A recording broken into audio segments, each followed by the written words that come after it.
అండి భోంచేశారు అందరూ. ఈరోజు మా ఇంట్లో డిన్నర్ వచ్చేసి మునక్కాయ కర్రీ, అలాగే బాయిల్ ఎగ్ కర్రీ, మార్నింగ్ చేసిన మెంతికూర పప్పు, అలాగే జొన్న రొట్టె రాయలసీమ వాళ్ళు, పైగా కర్నూలు వాళ్ళు అస్సలు వదలరు.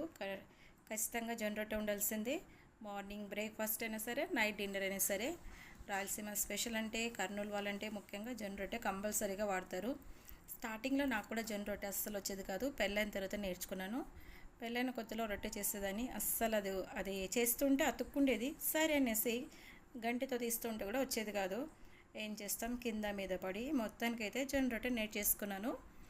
ఇంకా ఈరోజు నైట్ డిన్నర్ ఎగ్ కర్రీ, మునక్కాయ కర్రీ, మెంతికూర పప్పు.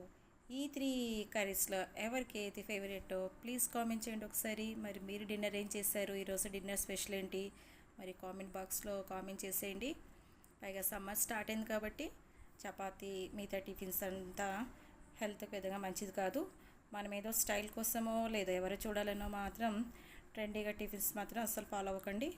మంచిగా హెల్తీగా మంచిగా ఇంట్లోనే చేసుకొని హెల్తీ ఫుడ్ తీసుకోండి. ముఖ్యంగా జొన్న రొట్టె.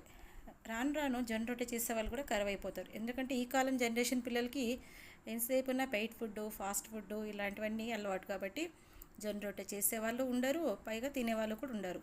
ఎందుకంటే మా బాబు కూడా ఒక్క రొట్టె తినేస్తుంటాడు. వాళ్ళకి మనం చెప్పి నేర్పించాలి. ఇప్పుడైనా ఒకటి తింటున్నాడు. స్టార్టింగ్లో అది కూడా తినేవాడు కాదు. కాబట్టి పిల్లలకి జొన్న రొట్టె అనేది చిన్నప్పటి నుంచి అలవాటు నేర్పించామనుకోండి, వాళ్ళకి అలవాటు అయిపోతుంది.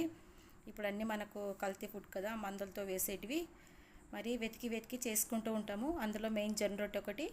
నేనైతే రెగ్యులర్గా జొన్న రొట్టెని ఎక్కువ చేస్తుంటాను.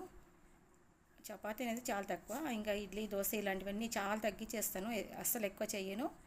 మరి ఈరోజు మా ఇంట్లో నైట్ డిన్నర్ వచ్చేసి ఇదే. మరి ఈ 3 కాంబినేషన్లో ఎవరికి ఏంటి ఇష్టం అనేది ప్లీజ్ కామెంట్ చేయండి. Okay, bye, good night.